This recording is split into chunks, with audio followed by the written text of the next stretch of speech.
espalda tenemos el Monte Olimpo. A la espalda de María, quien está filmando, tenemos el río Lefkas, que está bastante más atrás. Detrás mío, a unos pocos metros, tenemos el río Besón. Entre los dos ríos se cree que ocurrió la batalla.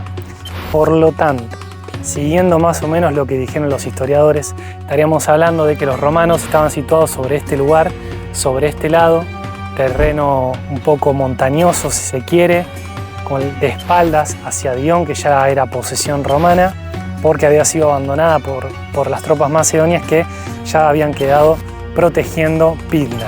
Este sería el lugar, podemos decir, donde fue el campo de batalla, y podemos tener una buena postal de cómo es hoy el campo de batalla de Pydna. Los romanos se enfrentaron a los macedonios en la última batalla de las guerras macedónicas. De un lado, Lucio Emilio Paulo fue el general romano, y del otro lado el rey Perseo, de la dinastía de los Antigónidas, el último rey de Macedonia.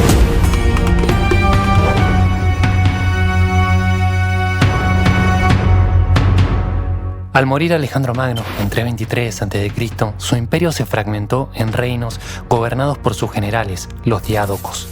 La dinastía antipátrida, que originó Casandro, como conté en el video de Pydna, terminó con todos sus hijos muertos, dando paso a la dinastía antigónida.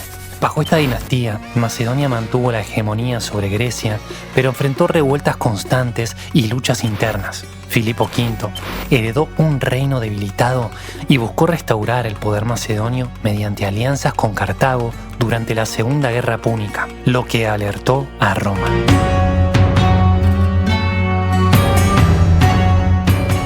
Roma intervino por primera vez firmando alianzas en Grecia durante la Primera Guerra Macedónica para contener a Filipo y que no se uniera a los cartagineses en contra suyo. No hubo más que escaramuzas sin grandes batallas campales, pero la Segunda Guerra Macedónica estalló cuando las ciudades griegas como Atenas, Pérgamo, Rodas y la Liga Etolia solicitaron ayuda romana contra la expansión de Macedonia, llegando a la gran batalla final que fue la de Cinocéfalas, donde el cónsul romano Flaminino derrotó a Filipo V en el 197 a.C., aprovechando un terreno accidentado donde la legión romana pudo sacar ventaja frente a la invencible falange. Así, Filipo perdió el control de Grecia, redujo su ejército, sus territorios se limitaron a Macedonia y entregó a su hijo Demetrio a Roma como garante. Estos decretaron la libertad de las ciudades griegas en los Juegos Ísmicos del 196 a.C., estableciendo un protectorado.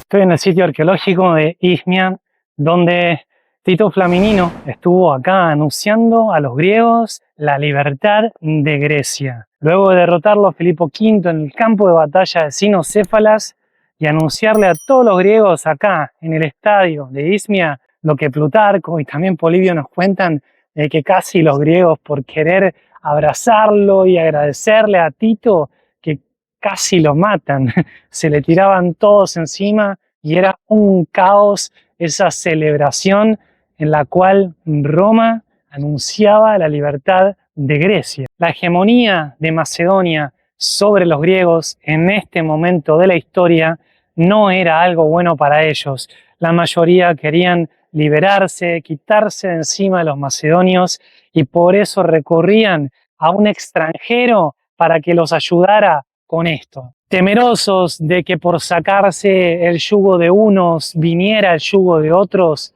los romanos, en una primera iniciativa, les demostraron a los griegos que ellos no venían acá a someterlos, sino a liberarlos. Es por eso que el cónsul Tito Flaminino fue aclamado por todos los griegos, no solo aquí en Ismia, sino en toda la Hélade. Filipo logró que años después Roma le devolviera a Demetrio, pero este fue acusado por traición, instigado por su otro hijo, Perseo, y el rey lo ejecutó en 180 a.C. un año después, moría el propio Filipo, producto de la depresión que le generó este hecho, sucediéndole Perseo. Este reactivó la alianza antirromana con ciudades griegas y reinos vecinos. Además, los romanos lo acusaron de un intento de asesinato a Eúmenes II de Pérgamo, aliado de Roma, en Delfos, lo que le dio un casus belli que desató la Tercera Guerra Macedónica.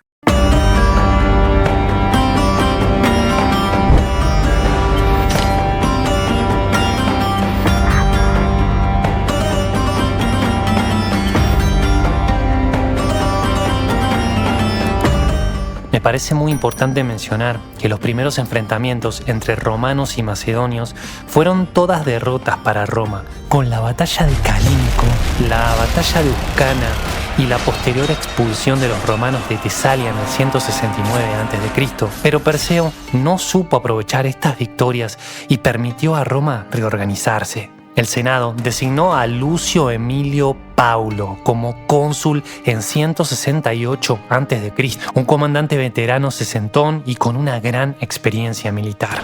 Paulo rápidamente reorganizó las tropas, impartiendo una disciplina inquebrantable y avanzó hacia Macedonia, donde Perseo tenía fortificadas posiciones cerca del monte Olimpo, impidiendo así su paso. Pero los romanos, que de sus errores siempre aprendían, copiaron a Aníbal cruzando los Alpes y enviaron un destacamento atravesando el monte Olimpo, apareciendo detrás de las fuerzas de Perseo, que, aterrorizados, se retiraron hacia Pydna, donde creyeron poder presentar una batalla campal con buenas condiciones del terreno. Pero la retirada causó una baja de moral a los macedonios, que vieron cómo la ciudad sagrada de Dion caía en manos del enemigo sin siquiera luchar.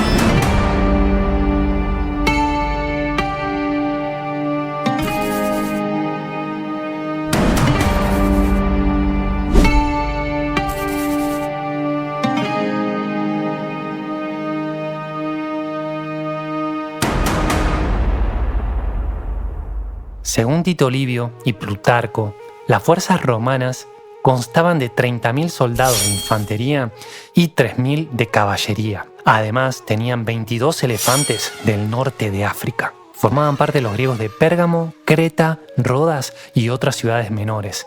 La mayor parte del ejército la componían los legionarios romanos, mientras que las fuerzas de Macedonia contaban con 40.000 soldados de infantería y 4.000 de caballería. Formaban parte mercenarios, tracios e ilirios, pero la mayor parte del ejército la componía la falange macedonia. Nos dice Plutarco. Οργάνωσε λοιπόν τον στρατό του και ετοιμάστηκε για τη μάχη, εξετάζοντας τις θέσεις και κατανέμοντας τις διοικήσεις, σαν να επρόκειτο να επιτεθεί ευνηδιαστικά στους Ρωμαίους κατά τη διάρκεια της πορείας τους. Ο τόπος είχε μια πεδιάδα κατάλληλη για τη διάταξη της φάλαγγας που απαιτούσε ίσιο έδαφος και υπήρχαν διαδοχικοί λόφοι που ευνοούσαν τις επιθέσεις και τις υποχωρήσεις των κυνηγών και των ελαφρών στρατευμάτων. Ανάμεσά τους έτρεχαν τα ποτάμια Εσών και Λευκός, τα οποία, αν και δεν είχαν πολύ νερό τότε, επειδή ήταν το τέλος του καλοκαιριού, φαινόταν ωστόσο να αποτελούν κάποιο εμπόδιο για τους Ρωμαίους. Emilio Paulo ya venía demostrando que la experiencia hacía la diferencia y así lo siguió haciendo, mientras su general, Nasica, le insistía en que debía atacar enseguida, mientras los macedonios ya estaban en formación esperando a los romanos. Este se sonrió y respondió: Molto bene, se avessi la tua età, ma le molte vittorie che mi hanno fatto conoscere gli errori dei vinti mi impediscono di ingaggiare battaglia durante la marcia contro una falange ordinata e riposata. Y acto seguido, colocó las primeras filas de soldados engañando así a Perseo y aprovechando a descansar el resto del ejército, mientras los macedonios permanecieron en posición de batalla todo aquel día sin poder descansar. Para colmo de males, por la noche se dio un eclipse lunar, mientras el campamento romano lo celebraba como un buen augurio y sacrificando toros a Heracles entendieron que vencería quien estuviera a la defensiva. Mientras tanto, los macedonios estaban aterrados por tomarlo como una señal de que sería su fin. Nos dice Plutarco. Κάποιοι λένε ότι με σκοπό να προετοιμάσει ο Εμίλιος την επίθεση των εχθρών, έδωσε εντολή στους Ρωμαίους να αφήσουν ελεύθερο από εκείνη την πλευρά ένα άλογο χωρίς χαλινάρι και ότι καθώς το καταδίωκαν, αυτό ήταν η αρχή της μάχης.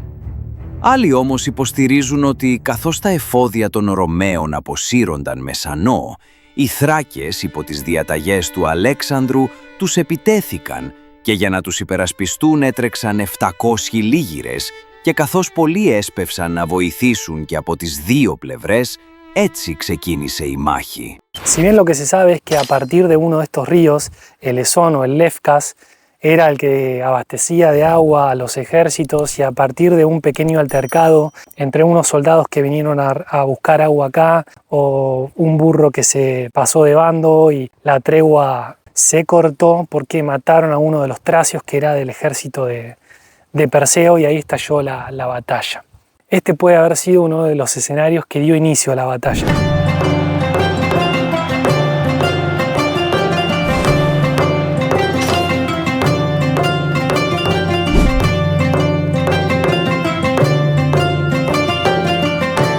Las fuentes son extremadamente críticas hacia Perseo desde el comienzo de la guerra, pero ya con total vehemencia en la batalla misma. Nos dice Polibio que Perseo huyó a Pidna luego que comenzó la batalla con la excusa de sacrificar a Heracles, y otras versiones nos dicen que en realidad recibió un proyectil que lo hirió y no pudo continuar combatiendo. Sea como sea, lo cierto es que al comienzo de la batalla el ejército macedonio parecía invencible, avanzando a paso firme y ya enristradas las lanzas herían en los escudos de los romanos que nada podían hacer. Mientras algunos romanos iban cayendo, se fue produciendo una retirada de la vanguardia romana y envalentonados los macedonios comenzaron a avanzar. Parece ser que fue aquí cuando se cometió el primer grave error macedonio. Pero imagínense 1 kilómetro de personas que tienen que estar uno al lado del otro, bien organizados, cuando tenés un terreno más accidentado. Πέρασε ξαφνικά και διέρεσε τις ύλες του, δίνοντάς τους εντολή να μπουν ανάμεσα στα κενά και τα ανοίγματα των εχθρών και συγκρουόμενοι μαζί τους να μην δώσουν μία μάχη εναντίον όλων, αλλά πολλές και διάσπαρτες σε διάφορα σημεία. Y Tito Livio nos dice: Davanti all'ala destra, dove la battaglia si era scatenata vicino al fiume, schierò gli elefanti e le ali degli alleati. Ed è lì che per prima iniziò la fuga dei Macedoni. Dopo la carica degli elefanti intervennero gli alleati latini e provocarono la fuga sul fianco sinistro. Eso fue algo que decidió la batalla porque puso en fuga a la caballería de los macedonios. Una vez que ganaron el ala derecha, fue ahí donde pudieron entrar por atrás a la falange y ahí sí, con Perseo viendo esto y retirándose, fue donde se produjo la masacre. Ma mentre i fanti cadevano morti ovunque, tranne quelli che gettarono le armi e fuggirono, invece la cavalleria riuscì a scampare quasi intatta dalla battaglia. Il primo nella fuga era lo stesso re. Da Pidna ora si dirigeva verso Pela con gli squadroni sacri della cavalleria. Διαλύθηκαν. Στους υπόλοιπους που έτρεχαν να σωθούν έγινε φοβερή σφαγή, τόσο που η κοιλάδα και οι πλαγιές των βουνών γέμισαν με πτώματα και οι Ρωμαίοι περνώντας την επόμενη μέρα της μάχης στον ποταμό Λευκό είδαν τα νερά του ακόμα βαμμένα με αίμα. Λέγεται ότι σκοτώθηκαν πάνω από 25.000, Από τους Ρωμαίους, σύμφωνα με τον Ποσειδόνιο, σκοτώθηκαν 100 και σύμφωνα με τον Ασικά, 80. Si bien las fuentes nos hablan de un total descomunal de muertos, alrededor de 20.000 macedonios, casi por completo toda la falange, puede ser creíble o no, yo creo que debe haber sido algo catastrófico para que se haya producido un cierre tan rotundo del reino de Macedonia que había gobernado durante tanto tiempo.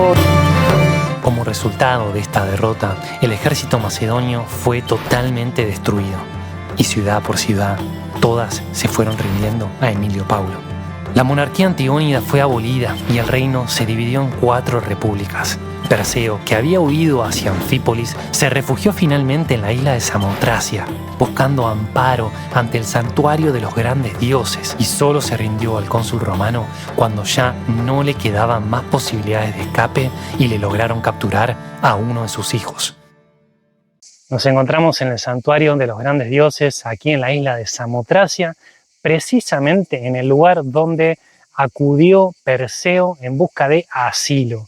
Estuvo aquí unos cuantos días amparado ante el santuario de los grandes dioses que lo protegía y no había posibilidad de que los romanos entraran aquí y lo capturasen. Nos cuentan también las fuentes que Perseo, cuando estaba acá, intentaba negociar con los romanos enviándole cartas a Emilio Paulo, que se encontraba cerca de Anfípolis, pero él se seguía llamando en las cartas Basileus de Macedonia. Y esto a Lucio Emilio Paulo no le gustaba para nada, pues la situación de Perseo ya no era la de rey de absolutamente nada. Es por eso que Perseo estuvo en este lugar tratando de negociar su rendición o bien escaparse. No pudo hacer ni una cosa ni la otra, pues Evandro de Creta, uno de sus colaboradores más cercanos, fue acusado por los romanos por el intento de asesinato perpetrado en Delfos a Eúmenes de Pérgamo. Si Evandro era capturado, indudablemente él iba a declarar la complicidad de Perseo, lo iba a impedir seguir estando al amparo de los grandes dioses en Samotracia por tener sus manos manchadas de sangre.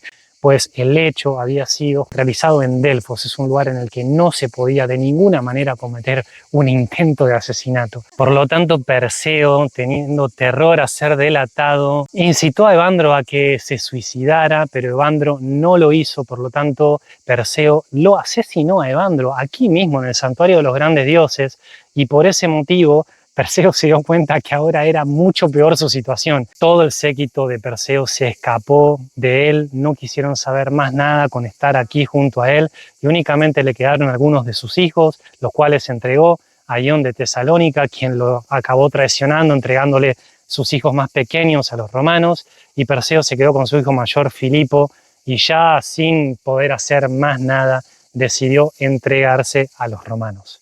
Las fuentes se encargan sistemáticamente de dejar muy mal parado a Perseo, remarcando todo tipo de comportamientos despreciables y cobardes, incluso hasta el de arrodillarse ante el general romano y suplicar por su vida. Fue llevado como prisionero a Roma, donde fue exhibido en el triunfo de Emilio Paulo por las calles de la ciudad que duró 3 días. Plutarco hace una descripción excepcional de esta marcha triunfal. A partir de aquí, las fuentes difieren. Según Tito Livio, fue tratado con clemencia, pasando el resto de sus días en buenas condiciones en Alba Fuchens junto a su hijo y su hermano. Pero según Plutarco, también se plantea que después de 2 años de cautiverio en Roma, puede que le infligieran una muerte aterradora, privándolo del sueño hasta morir de agotamiento en el 166 a.C.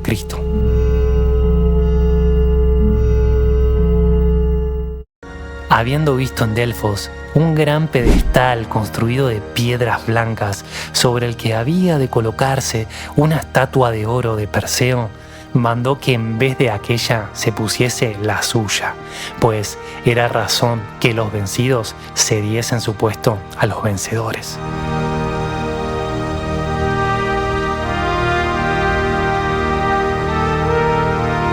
Por eso quería venir a esta batalla que me parece una de las más importantes para la historia de Grecia, de Macedonia, ya que a partir de la caída del reino de Macedonia, lo que sucedió fue una serie de sucesivas caídas de todas las ciudades griegas y de los poquitos reinos o imperios que quedaban no solo en Grecia, sino en todo el resto de lo que había sido conquistado por Alejandro Magno. Si bien Macedonia fue la primera en caer de todo el territorio de Alejandro, marcó el inicio de la decadencia del helenismo.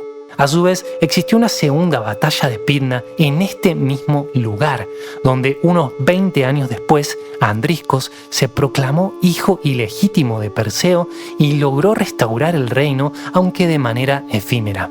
Los romanos, después de algunas derrotas, enviaron un ejército consular al mando de Quinto Cecilio Metelo y los volvieron a derrotar en los campos de Pydna. Claro está que esta batalla no fue tan grande y que las fuerzas macedonias no estaban a la altura de lo que sí tenía Perseo en aquel entonces. Andriscos fue capturado en Tracia y ejecutado. Esto significó la incorporación de Macedonia como provincia de la República Romana.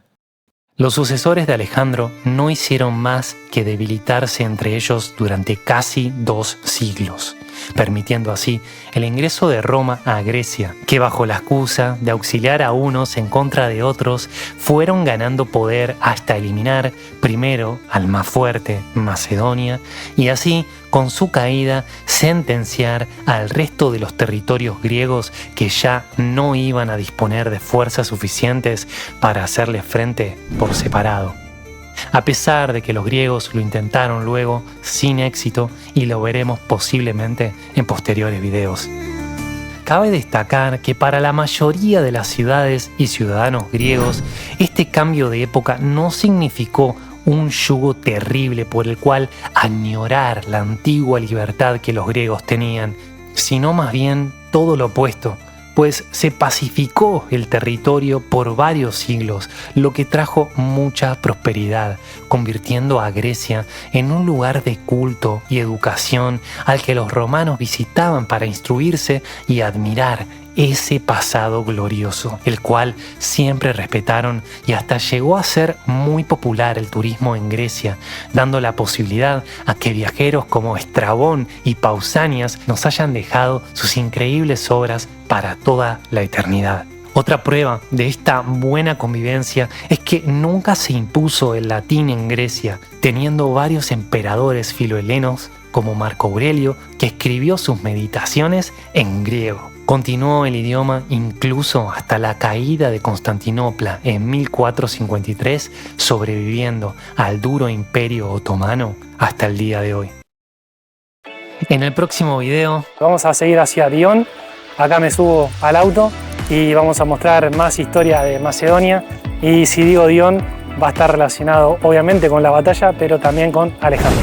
No te pierdas el recorrido que hicimos por la ciudad sagrada de Dion, que es hoy en día uno de los principales sitios arqueológicos de Macedonia, junto al impactante Monte Olimpo, al que también tuvimos la oportunidad de visitar, haciendo foco en sus maravillosas cascadas.